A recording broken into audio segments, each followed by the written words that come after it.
Hello, and welcome to episode 10, the big 1-0 of the White Lightning podcast. I'm your host, Ben Wheeler. I am joined once again. He has returned back-to-back episodes. Christian, what's going on, man? What's going on? We're got NFL going on. I love it. Yep. And then we are joined, first time and hopefully first of many, Howie Frazier. Howie, what's going on, man? What's up, guys? I'm just happy to be here. Want to set you guys straight a little bit. I know you're going to have some probably pretty ridiculous takes. So, ball guys here to set things right. So, Ball guy. Yeah, ball guy. I met Howie a couple years ago. Howie and Christian played football at John Carroll together. So if you think they know what they're talking about because they played college football, they do not actually. So just be prepared for that. But finally, today, we're talking about football. I wanted to find the kid video, and they're like, "Yay!" I was trying to find that, but we're finally talking about NFL today.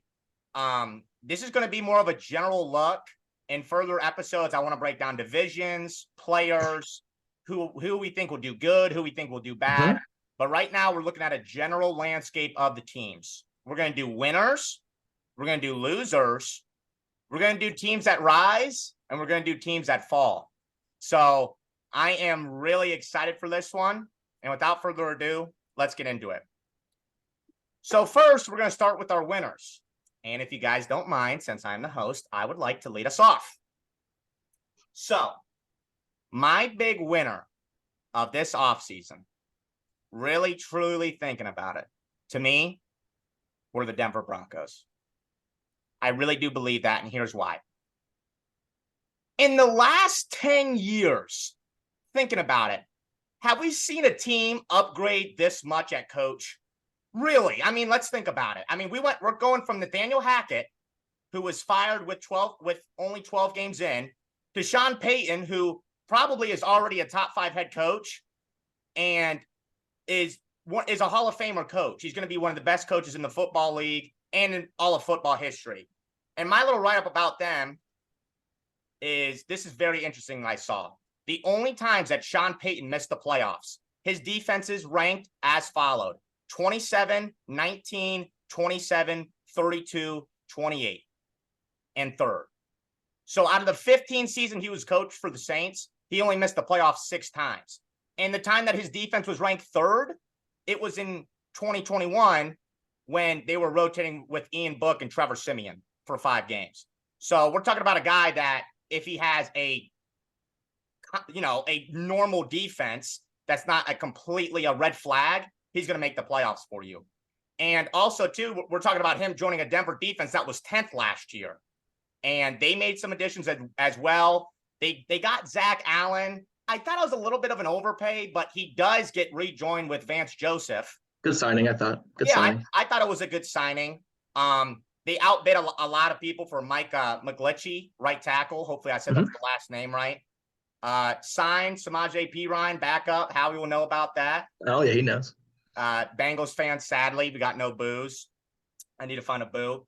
But this is my thing. The summary is, obviously, it's a quarterback league. Obviously, it's a coaching league.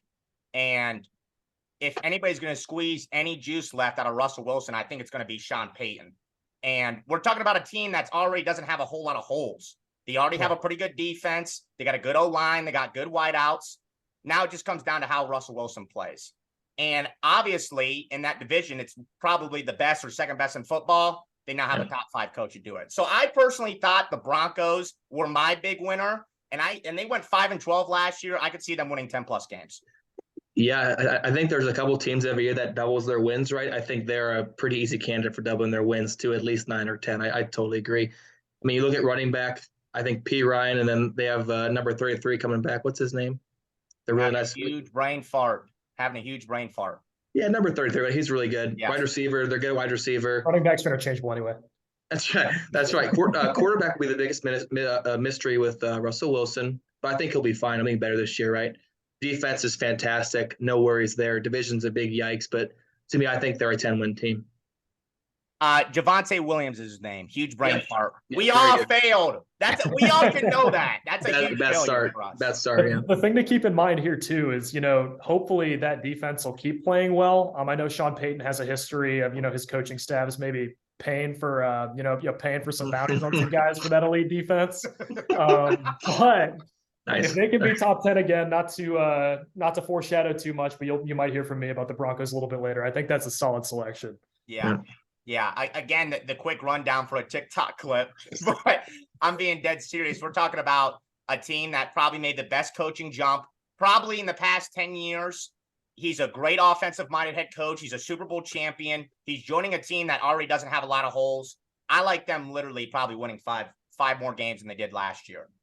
But Christian, who's the big winner this offseason for you, man? Man, it's hard to contain myself right now. It really is hard to contain myself. Good God. This is bias. I'm going with it, though. My big winner is got to be the Cleveland Browns. Unbiased, no problem. And I'm going to tell you why.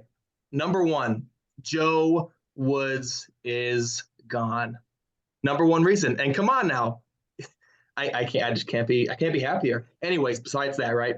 You look at free agency. Even trades, right? Elijah Moore, new receiver, new speed guy, new slot guy. They didn't have one last year. Marquise Goodwin, big play threat, right? What else? New DC, Jim Schwartz. Love it. Veteran, won the Super Bowl with the Philly as a DC. We have a real human being as a defensive coordinator. A real human being, right? What else? Defensive-wise, right? Thornhill at safety replacing John Johnson. Zadarius Smith replacing Clowney. Ogbo also helping out with the DNs. Rodney McLeod at safety. Dalvin Tomlinson at D-tackle, the biggest worries.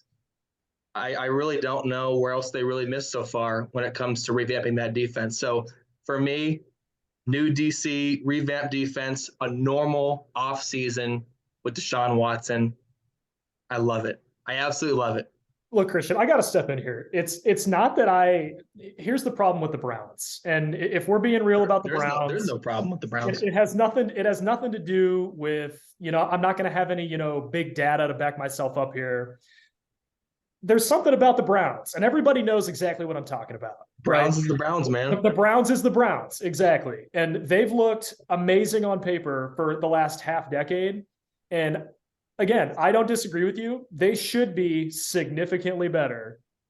But until I see it, I can't be on board with you because they're just the Browns. Until they're not, they're the Browns. Hold on, though. We're just talking off-season. We're just talking off-season trades, draft, decision-making. I guess they have been the off-season champions like 3 or 4 years running. That's fine. So I guess that's fair. That's right. Oh, man. No, what do you think? What do you think, Ben Wheeler? Here's my thing, and Christian and I are going to really dissect into this in a later episode. Howie's a Bengals fan, so he will be sitting that one out. But listen, I agree with Howie. There's a culture issue, and I don't know if it's an issue anymore, but it's still kind of looming. And kind of like what Howie said, we've had the best team on paper, it feels like, for the past 3-4 years. You're a top 10 team on paper. But I will say this, and I love when teams do this, identifying their holes and filling them. Because how many teams do we see in the NFL where it's like, do you know what your issues are? Browns realized that they were thin at wide receiver. They get Elijah Moore. They draft Tillman. They realize that. They realize that they were bad in the trenches on D-line. They beef up. They trade for Zadarius Smith. They sign Dalvin Tomlinson. They sign Hurst and Tristan Hill for depth. Obo is another really good defensive end. So that's what I am happy about that. Identify your holes and fill them. But again, like I talked about for the Broncos, this is a quarterback in a coaching league. And no matter what the Browns did this offseason, it comes down to Stefanski's play calling and Watson's play. So again, you're right, Christian. On paper, they did a fantastic job. But they did a fantastic job 2 years ago, and 3 years ago, and 4 years ago. So now I'm pro-win over pro-talent. But I agree. I think they identified their holes and did a good job. I really, truly do. Now, after my rant is over, Howie, let's hear it. Your biggest winner this offseason. All right, let's do it, man. This one might throw people for a little bit of a loop, but my biggest winner this offseason, I'm going to have to go with the Carolina Panthers. Okay. All right. Yeah, and let me tell you why. So they added veterans everywhere. To be honest with you, I'm not a big Bryce Young fan, but that remains to be seen. I'll kind of reserve judgment on that. You'd assume they're going to be better at quarterback, even though I'm not a big Bryce Young fan, right? They have to be better at quarterback this year. Right. But they added veteran receivers for him. Adam Thielen, DJ Chark, proven guys. They're not going to be number one guys. They're not going to go for 1,400 yards, but they're both guys that can make things happen. They're going to be reliable targets for them. Yeah, I agree. I mean, did I interject? What were you going to say? Oh no, I was just going to say, no, go ahead. That's my thing is that I'm going to talk about them later in the episode as well, just kind of following it up. But I love Bryce Young. I love Bryce Young in January before the mock drafts even started. If he was 6'3" and was 200 pounds, we wouldn't even be talking about him as a prospect. I love him as a thrower and everything. But I agree with you. In a weak division, they look like they're going to try to compete. I'm not in love with Frank Reich, but it's probably the best coach in the division because, again, the best coach in that division because the division's so weak. But I didn't mind their offseason. Again, realized that they had a huge hole in quarterback, were aggressive in the trade up, and I like it. And again, I like the free agent signings. I like Von Bell. Thielen's a little old, but, fill him out. Yeah, I don't mind it. And then especially in a weak division, let's see it. Well, and it's a culture thing. It's winners everywhere, right? So like Thielen, I mean, I know, the receiver can only do so much as far as making deep runs in the playoffs. He's been on winning teams. Von Bell has been on winning teams. Hayden Hurst has been on winning teams. They're bringing in culture guys and they're surrounding Bryce Young with all the tools. Basically, at the end of Bryce Young's rookie contract, they should know whether or not he's the guy, right? They've done everything to put veterans around him that have won. And like you said, that division, quite frankly, that division stinks out loud. It's probably really the worst division in football.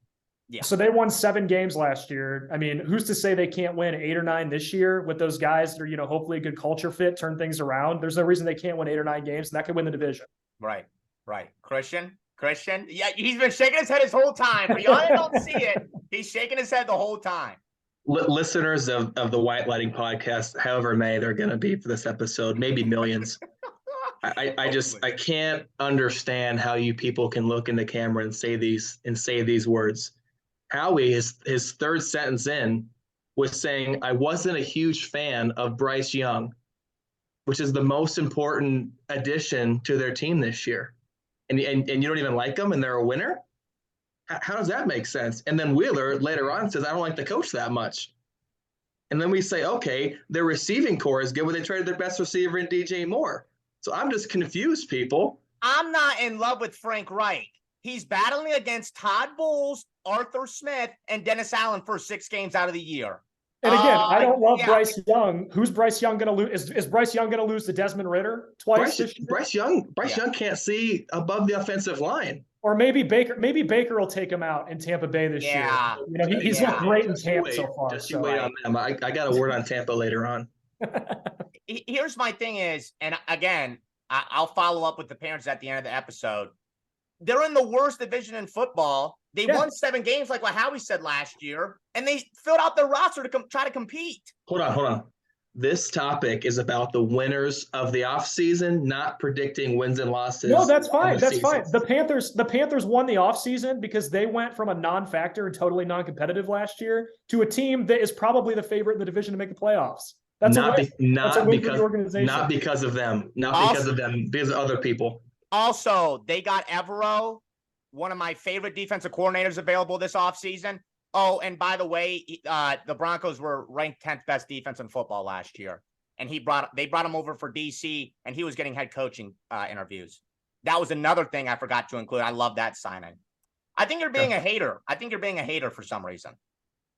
Hey, I'm just saying what you guys told me. This quarterback is okay, and the coach is not a great coordinator. He's never won anything as a head coach. So I don't have to like Bryce Young to think it's a win, though.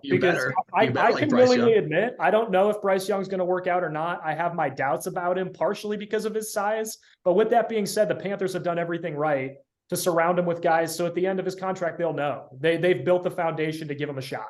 Christian, is it an upgrade? Is it an upgrade from a room of Sam Darnold, Baker Mayfield, and PJ Walker? Exactly.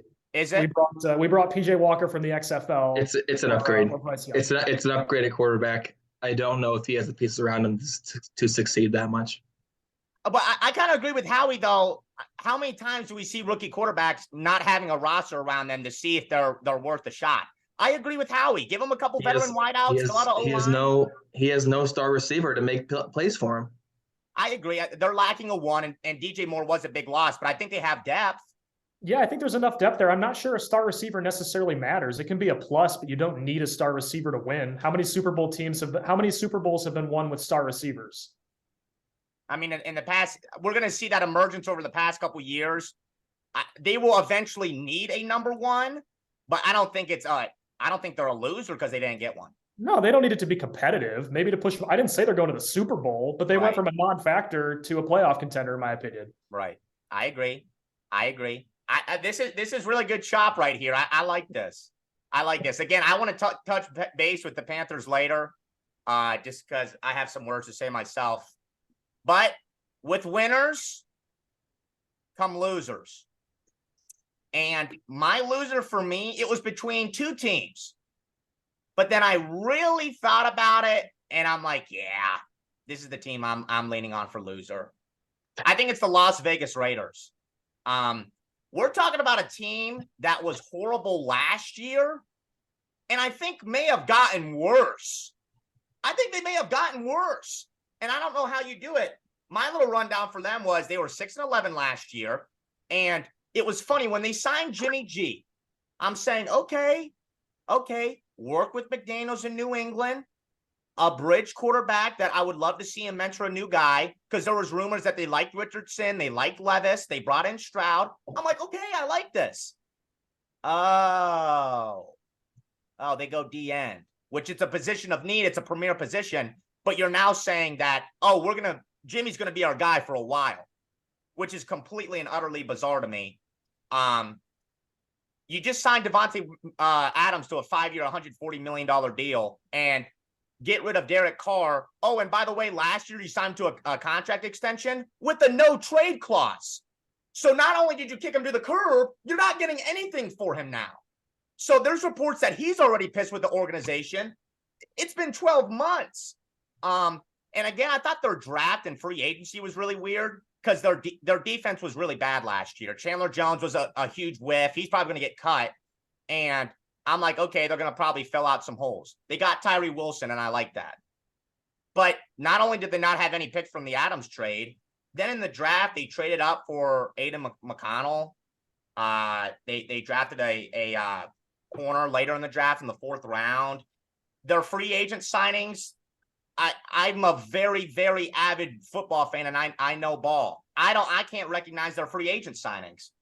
And one more tidbit about them was they're probably their big signing is when they signed Jacoby Myers, but he's a slot receiver. Yeah, Renfro and Adams do best out of the slot, so now you're kicking one of them to outside now. So it was really weird. And I'm going to finish with this. Jimmy Garoppolo failed a physical last month. And if he fails it again, that he's screwed. And the Raiders can get rid of him for nothing. And their backup is now Brian Hoyer. Yikes. So yeah. I thought it was a botched offseason for them. Yeah. So Wheeler, it hurts to say because the coach and GM are fellow John Carroll guys, just like how they are. It hurts to say, right? But the first, because I actually had them as one of my losers as well, not my main loser, but one of my losers, right? My first comment was, "What are they doing?" Yeah, I really don't know what their plan is on offense. Derek Carr is better than Jimmy Garoppolo in my opinion when it comes to durability, and again, he has his bad moments, right? But I mean, at defense, they actually loved their 1st-round pick, Tyrese Wilson. That was a dog. But I don't know where they're going. I wonder if they're actually going to tank. Well, honestly. I was going to say, allow me to play devil's advocate here. They're going to tank. When you said I don't know what their plan is, their plan is to be the worst team in football, and they're not a loser if they end up with Caleb Williams next offseason. So Howie, my question to you is, do you think if they tank and get the number 1 overall pick, or maybe number 2, right, they can get one of the quarterbacks they want to, do you think the coach is still going to be there? I don't know.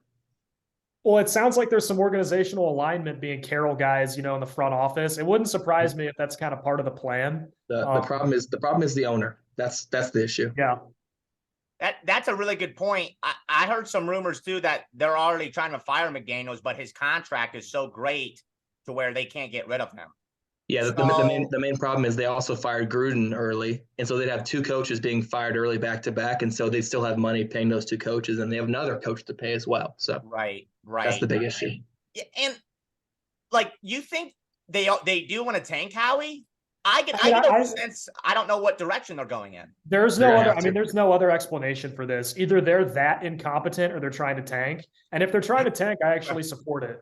Because in the NFL, you're either competing or you're tanking, in my opinion. If you're sitting in that middling land, like with an average quarterback not going anywhere, like, you don't want to be there. You'll be there for 5+ years, and everybody will be pissed off every offseason. Right. And maybe if they're tanking, I'm okay with it. And again, to be honest with you, I didn't mind them moving off Carr. I think Carr at this point, he's getting older. He is what he is. And Christian, I will say this. When Carr and Garoppolo get on a field, Carr might have the slight edge, but I think they're pretty comparable. Garoppolo plays half the games that Carr does.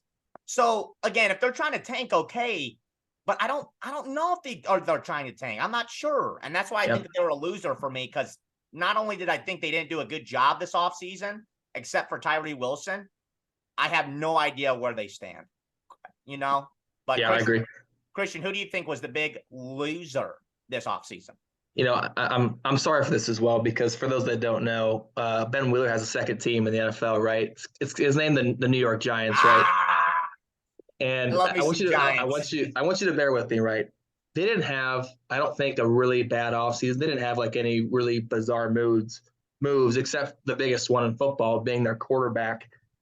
We mentioned, kind of middling in the NFL, and they're lucky they're in the NFC, right? But I think the Giants are going to be an NFL purgatory based on signing Daniel Jones long-term. I don't care if you can get out of his contract in 2-3 years. I think besides Daniel Jones, I'm looking at what they got in free agency. Darren Waller's hurt half the year. Okereke, Matt Breida, Paris Campbell, right? I don't really see why it's a different team than last year, and I don't think Daniel Jones is any better. So they're my biggest based on them really not getting the next level in, I think, any category. I'll let Howie go before I cook this full. Howie, what do you think? No, I mean, they're sitting third in the division. I actually totally agree with Christian. I'll talk about the Giants a little bit more later. I don't want to tip my hand too much now. But I almost, like, I just said it a second ago too. You're in not NFL. You're in quarterback purgatory, like Christian just said. You don't want to be there. You're going to win 6 to 9 games for the next 3 years. You don't want to be there. So I actually agree with Christian on this one. I think the Giants. That's my guy right there. That's my guy. That's why he's here right now. That's why he's here. Here's my thing, guys. Here's my thing about the Giants. Them being a playoff team with their wide receivers, their O-line having some holes, and their defense being banged up is incredibly impressive. Okay, and whether Darren Waller's banged up or not, they signed Campbell, they brought back Hodgins, they brought back Shepard, they brought back Slayton, they signed Waller, they signed a new center because Feliciano was their previous starting center. He might be the worst center in football, kick rocks, freak. Okay. Mind you as well, with Daniel Jones. Okay. I'm pulling up the contract right now. It's about $40 million a year. In a year or two from now, we won't even be talking about it, though. Do we see? I understand the cap difference, but I mean, I'd like the cap inflation, but come on, $40 million a year for Daniel Jones. That's Bengals Andy Dalton territory, man. You're stuck in purgatory. That is worse than Andy Dalton right there. Oh no, Andy Dalton's a better player than Daniel Jones. No. Yeah. When? Yeah. Right now? No, not right now. Prime Andy Dalton's better than prime Daniel Jones easily. Dude. Yeah. Daniel Jones threw for 15 touchdowns in an NFL season. Listen. Do me a favor. Look up his stats week 1 through 9 and look up 9 through 17. What's that face? What? Oh, you don't care. You don't 2015, Andy Dalton had the Bengals 8-0 and was the leader in the MVP race before he got hurt. Yep, he's right. But listen, okay? I don't even know if I want to touch that argument. I don't. It feels like I'm walking into a trap. But listen, it's fair. Daniel Jones' contract this year is 9. The next is 36. That ranks pretty much very close to middle of the road or at the end of the portion of quarterbacks getting paid. This is a second full year with the new head coach, new OC. They brought back all their coaching core. There's no way they're finishing below 3, or I'll even call it right now. I think they're 2 and they make the playoffs again. You think they're better than the Cowboys too? Yeah. Yep. I think they're better than the I, Cowboys. I don't Their know about roster that. isn't as good as the Cowboys roster. And No. what are they going to make the playoffs and lose in the wild card round? I mean, that's their ceiling. Daniel Jones is not beating an elite quarterback in the playoffs. It's a quarterback league. When it came to the playoff game last year, they played a defensive coordinator at Minnesota who got fired the next day, and I don't know if he could coach ever again. So I think they got a little lucky with who they faced in the first round of the playoffs last year as well. Can you do me a favor? I know he's a bad DC. After this episode, pull up those stats from that game. It's incredible. It's one of the most yards and touchdowns from a guy in his playoff debut, by the way. Yeah. Oh, and his top receiver was Richie James, by the way. Yeah, and then the next round they got absolutely boat raced by a real team. By the second best team in football? That means it was a dud? But I'm saying it wasn't even competitive. That's the issue. And I agree it wasn't competitive, but again, my little tidbit for them is their wide receiving core got so much better. I didn't even mention they got Jalen Hyatt. Their O-line is going to get better. It's a second year it's a second full year with the new system. I can agree with you maybe a little bit. Yeah. If they do play out Daniel Jones' contract, I don't know how great he can be, but I think he's better than you're giving him credit for. Hey, so one more thing. I had another one as well just before Howie goes. I think Tennessee as well is kind of in my Raiders land of I don't know what they're doing. So just wanted to point that out as well. I really don't know what they're doing either. Yeah, you ain't gonna get any disagreements from this side. No, I don't think they know what they're doing. They don't have the quarterback situation figured out. You mean Will Levis? You mean Will Levis, the next GOAT? Yeah, I don't know. We could talk about them later in the episode, but it'll be pretty boring because we're pretty much on agreement. Yep. But Howie, finally to you. Okay. Who's the big loser this offseason? Oh, the big loser. I'm going to stay in the NFC South for you guys, and I'm gonna throw out the Atlanta Falcons as the big loser for this offseason. I need you to bear with me here. I can hear it. Let's go. Let me start by saying that their defense should actually be a fair bit better than last year. They added Calais Campbell, Jesse Bates, Jeff Okudah, pretty star-studded group that they added in free agency. And hopefully they won't be ravaged by secondary injuries. They had a big issue with that last year. I actually remember when they were playing the Bengals, they had like no starting defensive backs healthy. It was kind of like it was a bloodbath back there. Yeah, I remember the defense should actually be a lot better. But my issue with them is if you're going to take the swing, right? Actually go for it. So the way that they built out this roster, this may be a little hot takey, but they needed Lamar Jackson for this roster to work. Wow. I actually just wrote his name down and underlined it 3 times. I'm like, I don't know why they didn't go for him. The only way it makes sense to draft Bijan Robinson at 8. I hate first round running backs. Hate them. Least valuable position in football. This is coming from a former running back. 1,000-yard rushers are a dime a dozen. You don't need to draft one in the first round. If they're going to do that, it's because you plan to run the ball like 70% of the time and, give Algier and Bijan those touches. And you're only going to do that and have success with it if you have Lamar quarterback to run that system.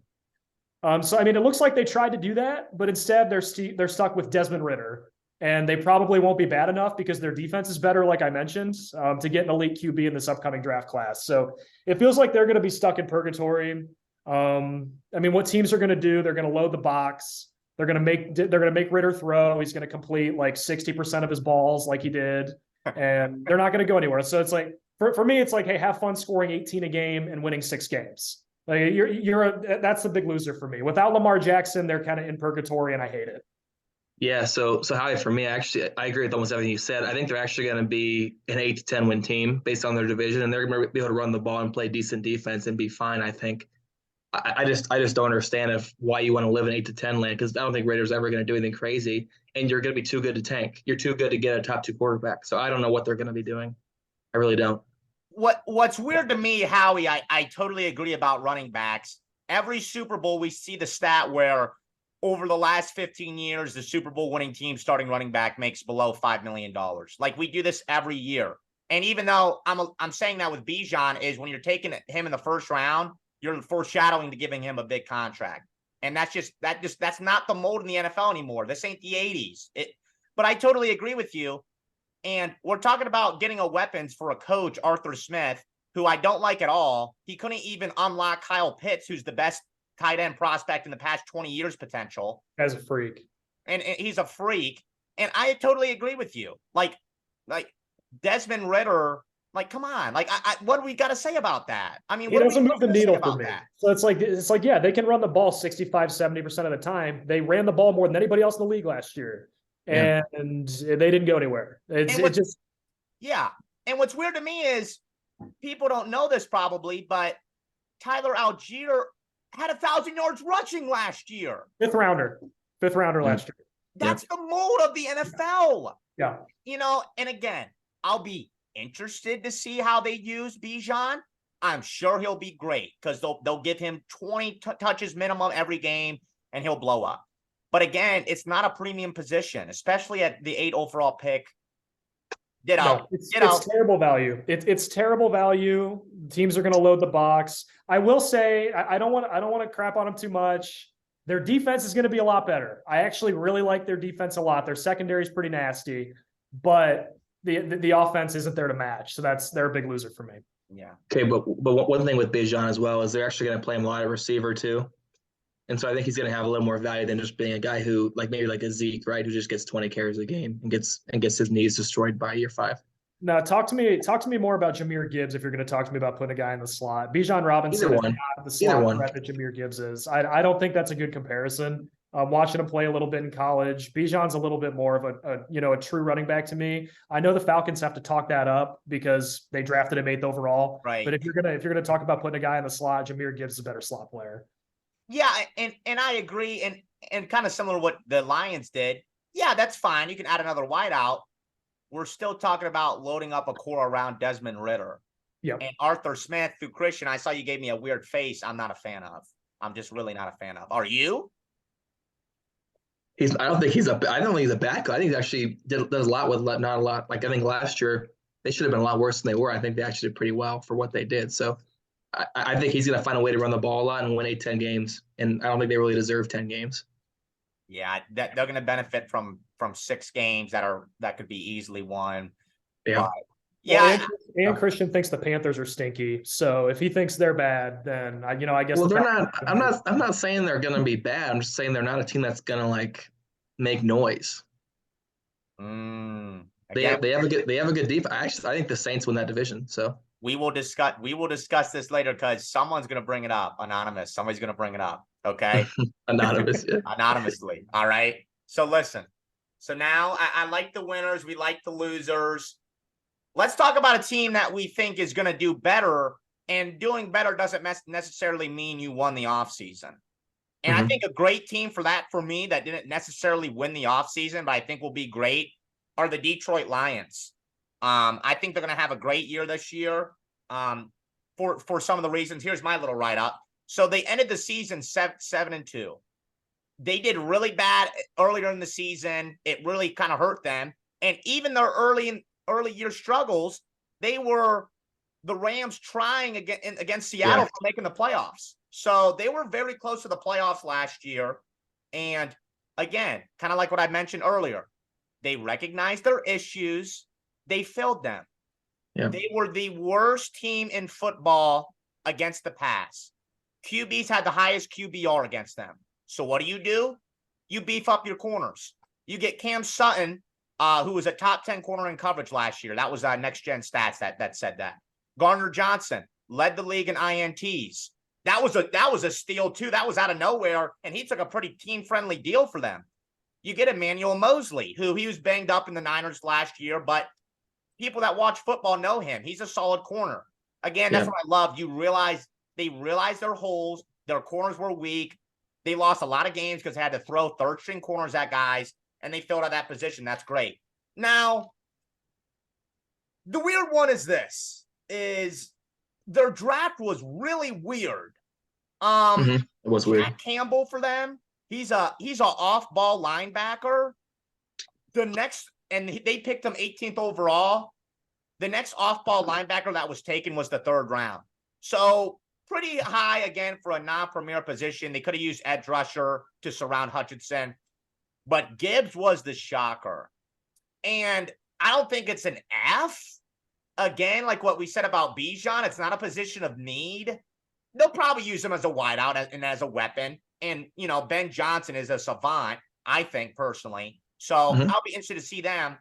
But we're talking about a team that didn't really win the draft, had a solid offseason, but most importantly, why they will rise is you get Ben Johnson for another year, Dan Campbell for another year. The quarterback that has dominated this division for 10 plus years has finally gone. The Bears, I think, are a year or two away. And the Vikings, I think, are going to do a little bit worse. So that's why I have them as a riser. I got them winning the division, and I got them hosting a playoff game. I do, for the first time in a while. I can see it. So Yeah. that's my riser for sure. Yeah, I mean, I pretty much agree with you. I actually even like their draft a little bit more than you do. Yeah. Bijan, I know I was just kind of harping on Bijan a while. I don't like that pick. I like the Gibbs pick a little bit more, so don't love it that high. But I think he's got more utility. And then I actually like the Campbell pick. I know I understand the question mark, him being an off-ball linebacker, but I think their draft complements their roster pretty well. And I'm with you. I think they're going to be a tough out this year. Campbell's one of those guys. It's another intangible, but he's a culture guy. And, guys in the locker room believing in what they're doing there, it's not something to be undersold. So I think they're going to be a lot better too. Yeah, and real quick before you go, Christian, I'm sorry. Another underrated thing that they did to fill out their secondary was Brian Branch. That was the safety from Alabama that kind of falled. And I agree with you about the draft. I don't think it's an F. I think everybody's quick to say, oh, they lost because they pulled the trigger. But like what Campbell said, he's strong. He can be he's good into the run. And Gibbs is interesting. But yeah, Christian, you can go. Sorry to interrupt. No, totally. It looks like a lot of ESPN guys, even I think Colin Coward as well. They're all on the Lions pretty extensively. They also got Gardner Johnson from the Eagles as well. So yeah, I think division's a lot worse. I think they'll be fine. They finished the year really well. I think them being a division pick is a pretty easy one actually for any bettors out there. Yeah, Lions are wagon right now. Yeah, but they're fun. The coach is fun to watch and stuff. So I think they're a likable team. I totally agree, and I think another huge part of that was A-Rod leaving and their coaching staff. I freaking love Dan Campbell. I think Ben Johnson's a very, very intelligent guy, and their defense is going to get better. But that's my winner. That's my pick to win a division. Christian, who do you think is potentially a riser and somebody that can win a division? Yeah. Similar to the Lions, right?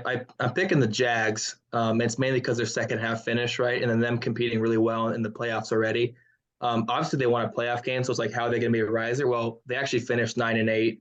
They didn't win a second round playoff game. I think they can win 2 rounds of the playoffs pretty easily. I think they're going to be maybe a 11, 12, maybe even 13 win team based on their schedule. They got the NFC South. They actually have the AFC North, which is going to be an issue. They might go 2-2 in the AFC North, but I mean, the last half of the year, they were dominating. You got Trevor Lawrence in a second year with Peterson. You got Calvin Ridley coming back, and you got a really bad division. So I think they're going to be maybe this year's Eagles. Whoa! But we'll see. Wow. I mean, their defense could be a little better, I think, but offensively, they're going to be absolutely dynamic. I mean, it's going to be that's the headline for the pod. That's the headline for the pod. Jaguars this year's Eagles. Yeah. Whoa. And the reason I'm saying it is not because I think they're going to go to the Super Bowl, right? But I think when it comes to the schedule, I think they can make a lot of runs. They can be 8-0. I think they're one of those teams just based on who their schedule is and how they were the last half of the year. Yeah. Howie, what do you think about that? Yeah, I don't hate it. They're going to be better. They're going to be better. They're going to win a lot of games. We've been talking about a lot of bad divisions today, and it's another bad one. I mean, with that being said, I guess the riser is the thing for me. Like you said, they made the playoffs last year. Barely. That was kind of a pretty insane wild card game. But I mean, I don't see them getting anywhere in the AFC is the issue.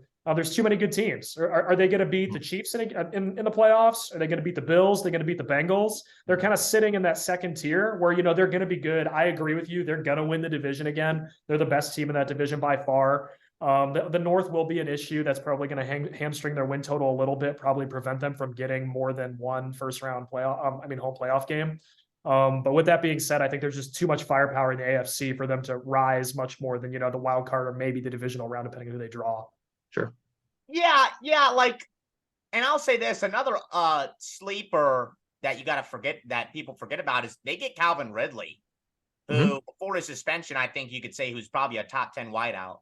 And we're already talking about a core that was pretty solid.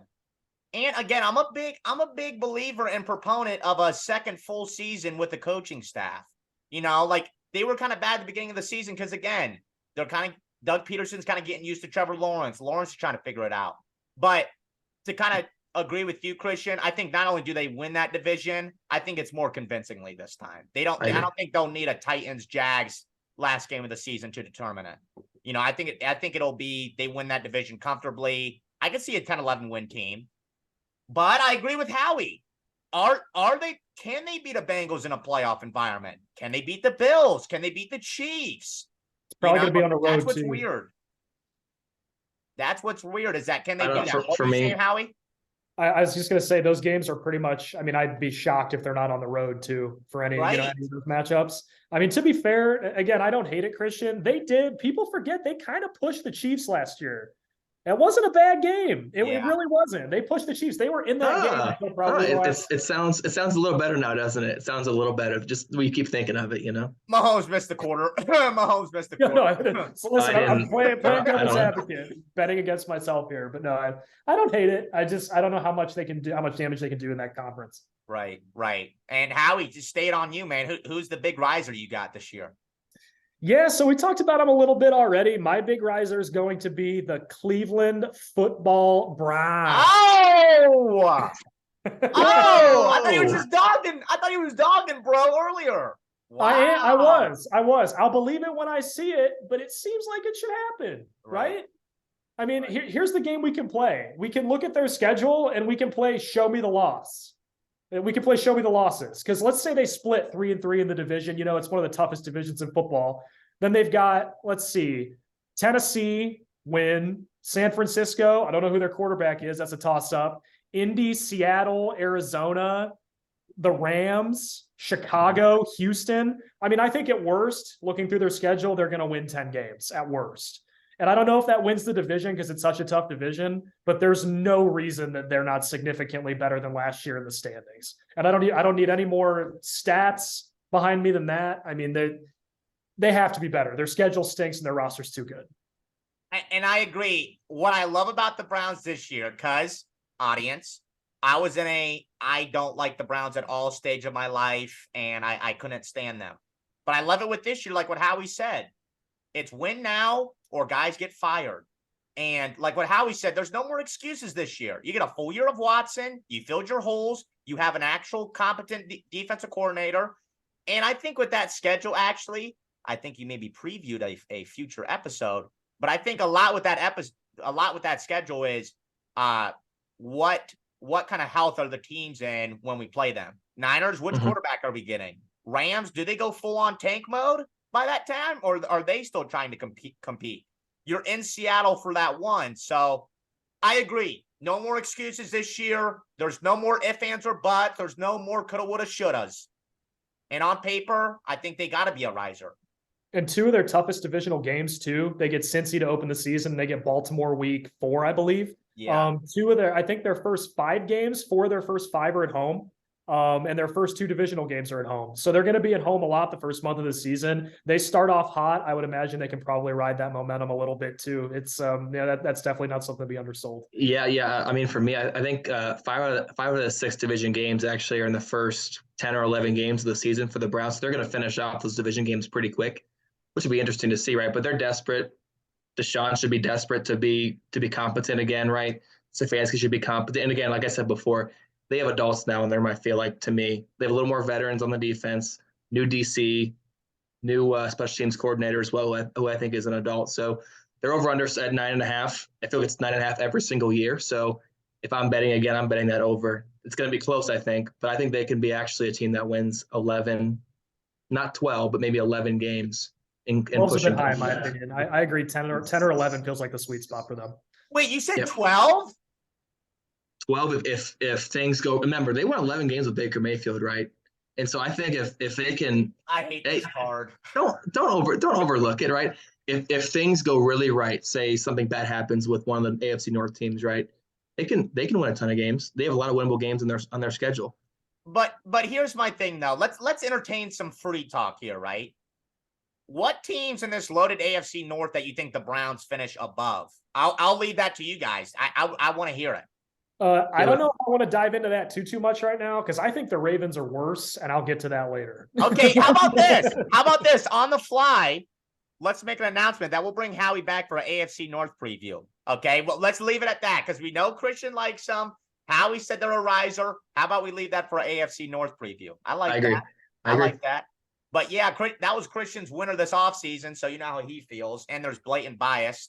There's huge bias. There's Christian, no go bias. like this real quick. Go like this real quick. There's no bias here.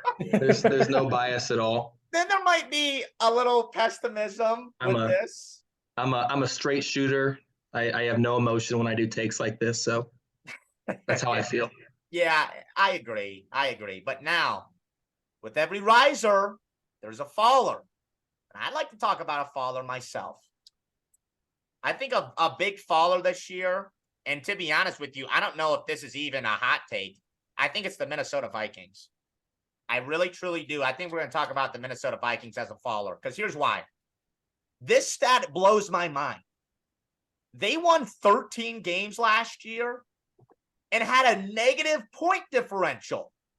Meaning, for people that don't know what that is, they won 13 games and their opponents were outscoring them. They had 11 one-score win games. And if you go by past data and metrics, you don't do that again. I think they kind of, I mean, luck is required in all of sports, but I think they kind of fumbled into some wins.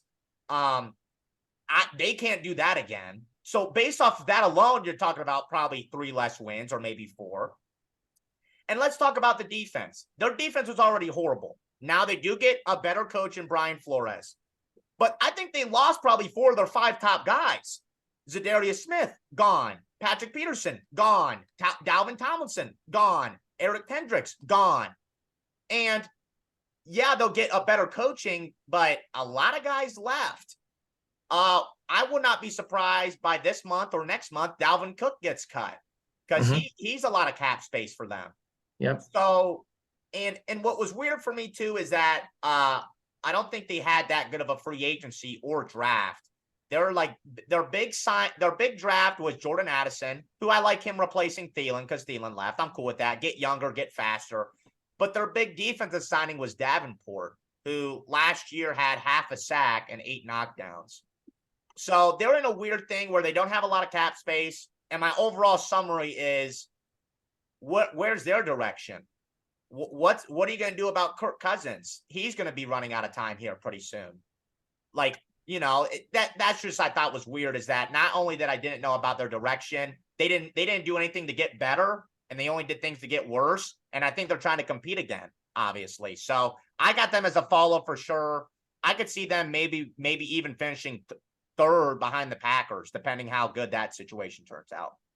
I don't know about that. I think the Packers are one of the worst teams in football, but I totally agree. I think the Vikings are definitely, you know, in line to regress. I think like really a microcosm for their season, you know, they got thoroughly outplayed by the Bills and won the game when Josh Allen fumbled QB sneak on the goal line. Yeah. that would have given them the go-ahead touchdown. How they got into it. Yeah, it was kind of, you know, it was a luck-filled season. They're going to regress for sure. I totally agree. Yeah. Christian, what do you think about that? I totally, they can't win all these close games, right? They're too average at quarterback, obviously, in any big moment they have. I will say they lost a lot in defense, but probably one of the biggest DC upgrades with the Browns as well is Brian Flores coming in there as their new DC. So that's a really good coaching option. I don't know what that's really going to do with their lack of talent, but yeah, I think they're going to fall from 13 to maybe 9 or 8. Yeah, and again, maybe not third.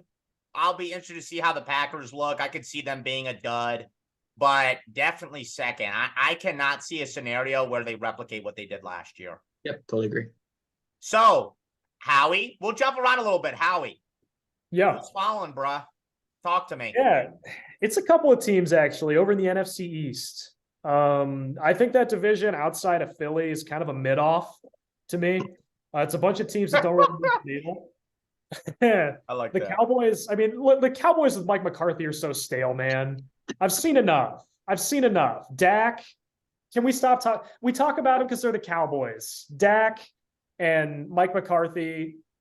They had arguably the worst draft for whatever that's worth. I know everybody likes to talk about draft grades right after the draft. Mozzie Smith in round 1, Schoonmaker from Michigan in round 2, I think was a huge overdraft on him. And then Overshown in the 3rd round from Texas. Linebacker depth. I don't even know how much he's going to contribute this year. So for me, it's like for the Cowboys, congrats on adding Stephon Gilmore and Brandon Cooks. Those are great ads in 2018. But in 2023, they're aging guys, and I don't really think it moves the needle that much for them. I think they were kind of grasping at straws there. And then I'm not really sure what else needs to be said about the Giants, other than the fact that they extended Danny Dimes. Like we talked about earlier, they're resigned to mediocrity. Think Andy Dalton, Matt Schaub. So, those kind of guys, they can start for you. You're going to be competitive, but you're not going anywhere. So I don't see the Giants making the playoffs again. Everybody was talking about the Cowboys like they had a shot to make a run at the Super Bowl last year. I never saw it that way. And I think it's getting stale there. I think McCarthy's probably another year away of disappointment from losing his job. And I don't see them turning that ship around. I think they'll probably be kind of a fringe playoff competitor, but I don't really see it working out for the Cowboys either. They're going to regress. Yeah, I agree. And I'm so sick of the cycle every year. Wait till July comes around. The Cowboys look really good. You'll see a report about how good Brandon Cooks look. They'll win, 8 of their first 10 games. We'll see them in Super Bowl talks. Then they'll underperform. Like, I'm so sick of the cycle of they look good against bad opponents. Then Dak looks crappy at the end of the year. Then they lose a playoff game. I totally agree with you. The cycle, I think this year we'll finally see some real regression, because I agree. Last year kind of felt like if they were going to do it, it was going to be that year. And I never bought into them, and I agree. Christian, what do you think? Yeah, I totally agree. Actually, I was thinking about it. They're less successful, but they remind me of the Boston Celtics a little bit. I feel like they're front runners a little bit. They're always overhyped, really huge brand, right? They're going to beat you by 30 or probably going to lose, right? So I think they're overrated every year. Their fan base is the most annoying fan base probably in the league. And to me, they're not in purgatory, but like they're one step above purgatory where they're never going to be that elite team. So I totally agree. I don't know what their big fall off is going to be, but they might lose. They might win maybe 1 less game, 2 less games. Well, they still have a good roster. I don't want to say they're not going to suddenly win 7 games. They won 12 last year. Yeah, I believe so. Yeah, 12. Yeah, I could see him winning 11 games, I think. I see them probably as a 10-win team. Yeah, that feels right. That's close. It's one game, apples and oranges, but still. Let's just say it like this. I agree with Howie. They're less of a competitor than they were last year. They still have a great roster, but I think if they didn't do it last year, they ain't doing it this year. But Christian, keep the mic, bruh. Who's your big fall off this year? They're gonna fall off. Not that they were even good, right? And we saw them play in Cleveland, right? And Cleveland actually beat them in overtime. But Tampa is gonna be shitty. They're gonna be bad, right? They're gonna be bad, right? They have almost the same team. No really major notable additions to the team, in my opinion. They lost Tom Brady. They were stale with Tom Brady, right? You have Todd Bowles as a coach. I think he'll be fired after this year. Once they get a top 2 or 3 pick in the draft, I think they're gonna get a quarterback. Obviously, all you have to do to tank is get Baker Mayfield on your team, and you'll be able to tank pretty easily based on what we're seeing in OTAs, right? So, I think what they won 8 games, whatever it was this year. I think they win 4 or 5, maybe. The thing I'm going to be interested to see is if they trade Mike Evans at some point in time, if they really want to tank full on. So, I think actually it's a good thing, though. I think they need a new quarterback, and this is what they should do: tank for a year. New coach next year, because Todd Bowles is a defensive coordinator only, not a head coach, and so I think it's a good thing. What do you guys think? Mayfield played out, man. I think they're a more interesting team with Kyle Trask. I don't know if Kyle Trask is anything notable either, to be honest. I haven't seen him yet. Well, that's fair, but I haven't seen him. You know what I mean? Yeah. I'm looking at my phone right here. Actually, that's why I'm kind of looking up and down. If we're talking about teams that lost a ton this year, I think you got to talk about Tampa Bay. Obviously, you lose Tom Brady. They lost a lot of guys on the O-line. They lost some defensive depth. You lose Sean Murphy-Bunting, who's a really good corner for them. But he's gone. Yeah, they lost Shaq Mason, and they lost Donovan Smith, who was like leading the league in holding penalties anyway. But they lost a lot of guys. And again, remember their defense wasn't what it was Super Bowl year, right? They were kind of lazy. They gave a ton of yards on the run game. They really weren't that good, and especially with the defensive coach. So I don't know what they're going to be good at. I don't know how they're going to win games, and I just see them winning 4 games. And here's the list right here. Right here, I wrote it down. Shaq Mason, like what you said, gone. Akeem Hicks, gone. Donovan Smith, gone. Fournette, he kind of looked washed anyway. He's gone. Yeah, whatever. Tom Brady, he was done anyway, I think. But it was so funny is that when they played the Cowboys last year, I'm like, are they going to pull it off? Is this like some Tom Brady luck that's going to happen? It wasn't. They looked how they did all year. And I agree with you. I think it's going to continue to get worse. But I agree with you. They'll be in the Caleb Williams sweepstakes, and we'll talk about in a further episode. I think he will really, truly be a career and franchise-defining player. I really do believe that. I agree. I agree as well. Yeah. Now, I got it up here on my phone. Everybody's probably looking at me like, why are you looking down so much? Because I got some info. I had some Tampa info. Now, to cap off this episode, our bold predictions. Now, for the viewers at home, I told all these guys today, I said, listen, don't tell me your bold prediction, okay, because I want this to be interesting. My bold prediction is the Carolina Panthers winning the NFC South. Listen. Let me speak, okay? I got a rant to go on right now. You hire Frank Wright, okay? Yes, you hire him. He's going up against Todd Bowles, Arthur Smith, and Dennis Allen for 6 games out of the year. Okay, I really like those odds. You have the 5th easiest schedule. I really like that. You get Evero, one of the best defensive coordinators signing. I'm going to go on a limb and say this. Bryce Young will be the best quarterback out of the NFC South. I will stand on that. I loved him as a prospect. He has a great arm. He's great in the pocket. He throws a great deep ball. He throws a great short ball. He's accurate. And again, not really elite weapons, but I don't think horrible weapons. And again, I think they obviously benefit from a horrible division, some piss poor head coaches, and they benefit from an easy schedule. This team won 7 games last year. It's only going to take about 9 wins to win this division. Yep. Vegas has them at 7.5. Is it so crazy to say that they're a 10-win football team this year? I don't. I really don't. It's a great pick. I love Bryce Young. I really do. I got them winning the NFC South. I do, for all the reasons I said. They made some good free agency signings as well. You bring in Miles Sanders. Von Bell was a good signing. Hurst, Thielen, Chenault's still there at wide receiver. Their defense was average last year, but again, I love your coach. I love it. I think they benefit from a horrible division. And Bryce Young was my favorite quarterback out of the draft, maybe in the last 5 years. I had a high grade on him. I absolutely loved him. And like I said earlier in the episode, if he was 6'2", 200, there's not a flaw in his game. And he might have been the highest ranked prospect since Lawrence. He's not. Well, he's not. He's not that tall. So, but that's my rant. I got into that because I knew Howie would like that. I saw him go like this. But that's my bold prediction. And I know, Christian, you don't like it. Well, no, my only thing is that I don't think it's that bold. And I disagree with it at first a lot, but then I'm just thinking, I'm like, okay, they're going against the Saints, the Falcons, and Tampa, who Tampa I just said is probably going to win 4 games. So is it that bold to say they're going to win the division? That's the thing. You don't even need Bryce Young to be a Pro Bowl level quarterback. You need him to be league average. If Bryce Young's league average, they probably win the division next year. Yeah. And we're talking about a Saints team that, again, Dennis Allen and the guy that committed war crimes, Joe Woods, is now their active DC. Cam Jordan, who's a bright spot for them, had his worst year yet last year. And I think he's going to continue to get older and worse. And again, we could break down every team in this division, but my point's going to remain the same. Yeah, I really do. Tampa doesn't want to win. We talked about how Atlanta's offseason was weird. And Derek Carr had a bad year last year. I don't like McDaniels, but you really think he's going to be unleashed now? You know, do we think that this is what he needed to be unleashed? I don't know. I really like them winning the division. I do. But Christian, it looks like you got no words to say because you got a bold take on your mind. Okay, let me hear your bold take. I got a bold take, and I was tempted to just go with the Browns again because I'm just in that mode right now. Bro!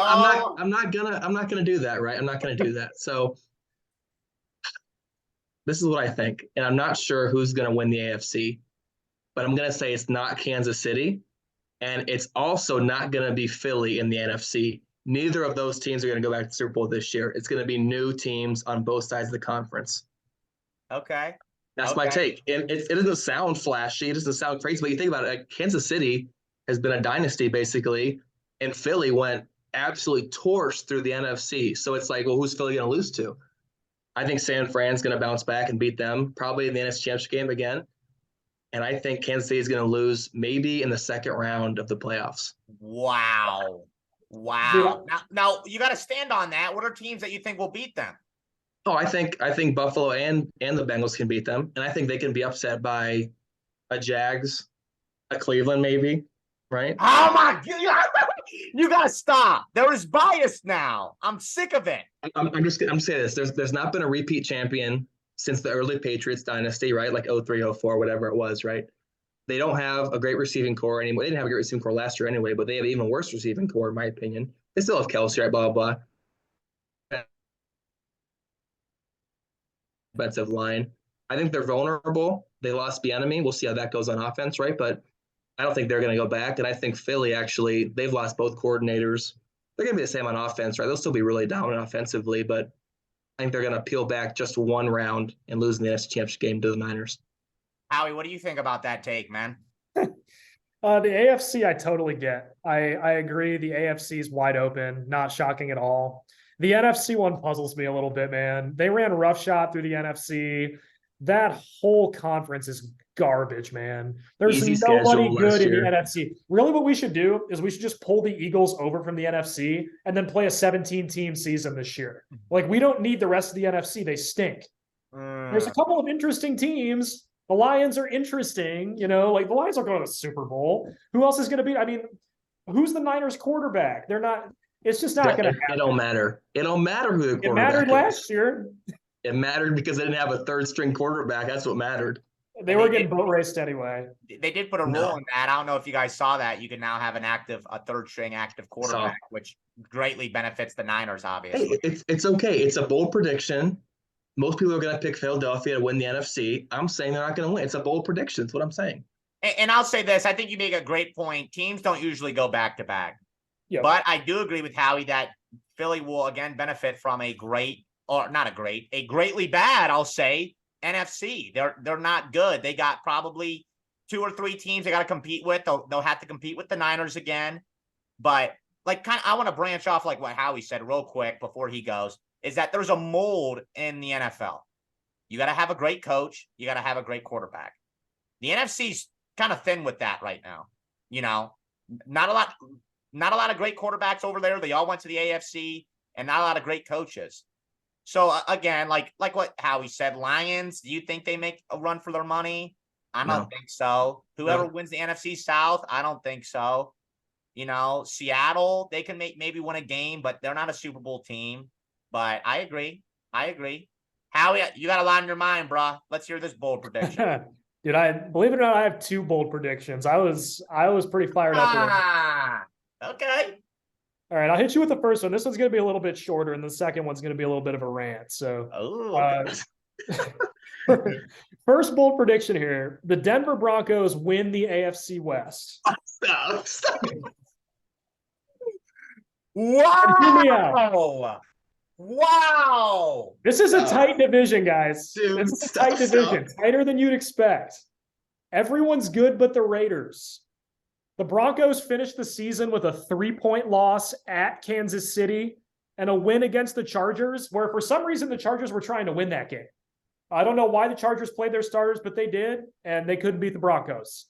So the Broncos finished with 2 really close divisional games, one at Kansas City. And, I mean, do you guys believe in Sean Payton and Russell Wilson? Because I do. Either Drew Brees is one of the 4 or 5 best quarterbacks ever, or Sean Payton's a damn good offensive mind. And I think there's a little bit of truth to both of those. But Sean Payton's a really good coach, and I've been high on Russell Wilson for a long time. I think last year was kind of weird for them. They upgraded the O-line. They weren't great last year, but I like Risner at right guard. He's been there. But they got McGlinchey at right tackle. They added one of the best pass pro running backs in football. So they're going to protect Russell Wilson. P. Ryan was one of the, I think he was the second best pass per running back in football last year after Zeke. Wow. So yeah, I mean, and they're going to continue to play borderline top 10 defense. Oh my God, prediction. I wouldn't bet money on it, but it would not shock me if the Broncos win the division next year. There's something beyond bold. I don't know what you can call it, boiling or on drugs type of take. But that's what you're doing here, and I don't see that happening. Oh no, I like what Howie said. Last month of the year, Wilson finally hit his stride. Maybe that's because Hackett's finally gone. Again, like I stressed in the beginning of the episode, Sean Payton hasn't even coached a game in over a year, is already a top 5 head coach. Howie said it's a great defense. Woo! Wow. I could see them going 2, but 1, I love it. That is a bold prediction. That is a bold. That's bold why prediction. We have you on for these kind of takes right here. Holy mackerel. Well, the first one was hot. I got to hear your second one. What's this rant too? Let's hear it. Oh man, see, I don't know how I can follow that up because you guys love that one. But I guess the other bold one for me is the Ravens are going to wish that they kept Greg Roman on staff. Oh, that's the other one for me. They're going to really regret getting rid of Greg Roman, man. No, they won't. All right, let's hear it, Howie. Why do you say that? Okay, so for me, it's like, surprise, Lamar Jackson isn't going to thrive in a traditional NFL offensive scheme. He's not that kind of guy. He's just not. We've seen him play, and he's not that guy. He's a 63-ish% completion guy in an offense that was designed to complete passes. You know, they're running the ball 60% of the time. And, you know, when he's rolling out to throw, he's throwing to wide open guys because defenses are loading the box. I mean, as an offensive coordinator, Monken, Todd Monken, as an offensive coordinator. Todd Monken, he coached Jameis Winston in Tampa Bay, Baker Mayfield, and Stetson Bennett. Do any of those guys have anything in common with Lamar Jackson other than that they've played football before? I mean, we're talking about totally different guys stylistically that he has a history of working with. He's not a fit with Lamar in Baltimore. So for me, you know, someone had to be the scapegoat in Baltimore. It wasn't going to be Harbaugh. It was going to be Greg Roman. So I think he was just kind of the guy that got the boot. On paper, they're a better team, but someone in the North has to regress and lose if the Browns are going to pick up. And I think Baltimore is going to be worse offensively, even though they're better on paper. And they're going to wish Greg Roman was still calling plays because Lamar's a system guy and Monken's not the system guy he needs. Wow. Nicely put. That's a very nice summary. Christian, what do you think about that? You look puzzled. I'm a little torn, right? Because if I had to pick a team to kind of pull back even more, would be Baltimore as well. I think Pittsburgh's gonna be better, Cleveland's gonna be better, and the Bengals are gonna be, you know, who they are in general with Burrow, right? But I actually think Lamar can do the pro style offense type thing. I wouldn't say at an elite level, but I think he can actually. And again, I was a big Lamar hater at first, right? But I think he can handle it. I'm not gonna think they're gonna worry about Greg Roman anymore. To be honest, I think there's gonna be a little worse. That's all. Yeah, and I get it, Howie. You're right. There's maybe one other guy, and he played in Atlanta. His name is Michael Vick. We've never seen a guy like Lamar Jackson before. I mean, we've seen the RG3s and stuff, but not that stuck around for this long. He's not your traditional quarterback. Now, I will say this, though. The biggest rip on Lamar and all the Twitter trolls and all the Ravens flock boys were like, we need to get some weapons around him. He needs to be, you know, he finally needs to get his arm unleashed. We need to get some weapons around him. They now have weapons. You know, they Aguilar, he's a 3, which they brought him in for. Odell, and they got Zay Flowers. Mark Andrews is back. So I could see where you think that. I'm interested to see how they shift that offense because you're right. This is not a traditional player. So I don't mind it. I don't mind you saying that. I don't. They're a more talented team for sure. Like I said, on paper, I think they should be better than last year, but systematically, I just don't think it's going to work out that way. I mean, Roman did the same thing with Kaepernick in San Francisco, with the other Harbaugh, actually. Roman's also a JCU guy as well, for what it's worth. But they're gonna regret ditching Greg Roman as much crap as he's gotten from Ravens fans the last few years. Okay. That's interesting. Well, guys, that's a pretty good duration video, man. That's a very good episode. I'll be surprised how long this thing lasts. I had a great time. Is there any closing thoughts that you guys have on your mind that you want to squeeze out right before we go here? Any closing thoughts? Christian, what do you think? You think you said everything you wanted to say? I did. I think the AFC is going to be absolutely wild this year. I don't know what's going to happen, to be honest. I don't know who's going to win the AFC. If I had to make another bold prediction, I don't think the Bengals make Super Bowl again either. Yeah. And again, I like what you said, this AFC is so loaded. And like what we talked about off camera for the Browns, you're going to have to win minimum, I think, 11 games to sniff a playoff picture this year. The AFC is probably the most loaded since I remember. So I agree. I like that closing thought off your mind. Howie, any final thoughts? Yeah, I'll just reiterate it again. The NFC stinks, and we don't need them. They can be relegated. Like if they want to play their own division of football this year, just pull the Eagles over and roll with the AFC because there's a bunch of good teams there. There's nobody in the NFC, but I'm excited for the season. I know we got a little bit still. I'm ready to rock and roll. I'm so excited. Again, I appreciate you boys. That was a great episode. Again, I would really love to dig into an AFC North preview. I think we could really all talk our stuff about each team. We obviously know who they are because we see them all the time. So, yeah, I'd love to have you guys back on again for a football AFC North preview. I thought this was really good. And thank you, guys. Thank you, Christian. Thank you, Howie. I appreciate it. Thank you. Thanks, Ben. Appreciate it. Yeah. Yeah, no problem. It was fun. That was episode 10 of the White Lightning podcast. Episode 11, we will be talking about game 1 of the NBA Finals. There's not much to talk about, but we will find a way to talk about it. I am your host, Ben Wheeler. I was joined by Christian and Howie. Thanks again, fellas. Have a great weekend. Enjoy this great weather. Have a good night.